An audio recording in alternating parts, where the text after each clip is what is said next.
Hello ସାଙ୍ଗମାନେ, good morning. ମୁଁ ସକାଳୁ ସକାଳୁ ଘରେ ଯାଇଥିଲି ବି ଗୋଟେ ଜାଗାକୁ। କୋଉଠିକି? ଆମ ଅଙ୍ଗନବାଡ଼ି ସେଣ୍ଟର। ଦେଖନ୍ତୁ ବ୍ୟାଗରେ କ'ଣ କ'ଣ ମିଳିଛି ମୁଁ ଦେଖାଉଛି।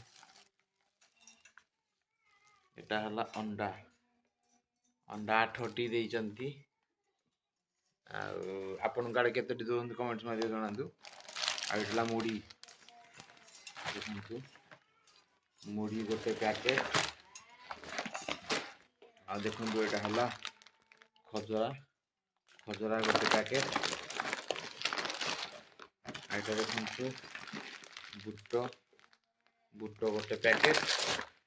ଏଇଟା ଦେଖନ୍ତୁ ଲଡ଼ୁ ଗୋଟେ ପ୍ୟାକେଟ୍। ହଁ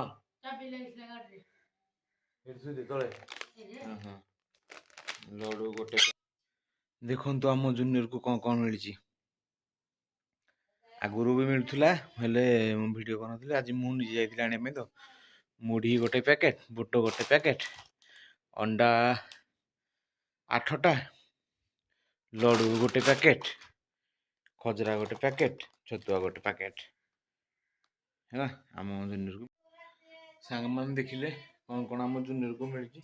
ଆଉ ଆପଣଙ୍କ ଆଡ଼େ କେତେ କ'ଣ ମିଳୁଛି ଆପଣମାନେ କମେଣ୍ଟ ମାଧ୍ୟମରେ ଜଣାନ୍ତୁ। ଏଇ ଛତୁଆ ସବୁ ମିଳୁଛି କି ନାହିଁ। ତାକୁ ବ୍ୟାଗରେ ରଖିଦେବା ବି ଘରେ। ଏଟା ଗୋଟେ ଛୋଟ ସ୍ମଲ୍ ବ୍ଲଗଟିଏ। ଖଜରା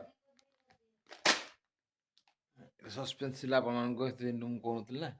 ଆପଣମାନେ ତ ଏବେ ଜାଣିଗଲେଣି ପୁରା ପର୍ଦା ଫାସ୍। ଏ ପିଲାଟା ଗୋଟେ ଭିତରେ ବସିକି ହସୁଛି।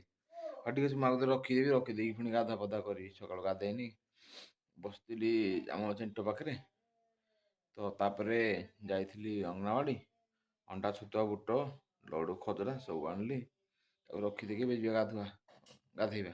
ଓକେ, ଆପଣମାନେ ସବସ୍କ୍ରାଇବ୍ କରିଥାନ୍ତୁ ଚ୍ୟାନେଲକୁ। ଯେଉଁମାନେ ଅଲରେଡ଼ି ଆମ ଚ୍ୟାନେଲ୍ ସବସ୍କ୍ରାଇବ୍ କରିଛନ୍ତି ସେମାନେ ଗୋଟେ ଲାଇକ୍ କରନ୍ତୁ। ଓକେ, ହଉ। ଜୟ ଜଗନ୍ନାଥ। ମହାପ୍ରଭୁ ଆପଣଙ୍କ ପରିବାରକୁ ମଙ୍ଗଳ କରନ୍ତୁ। ଆମ ଘରେ ସବୁ ଭଲ ରୁହନ୍ତୁ। ମୁଁ ଚାଲିଲି ଗାଧେଇ ଯିବା ରଖିଦେଇକି ଆଉ ହେଲା।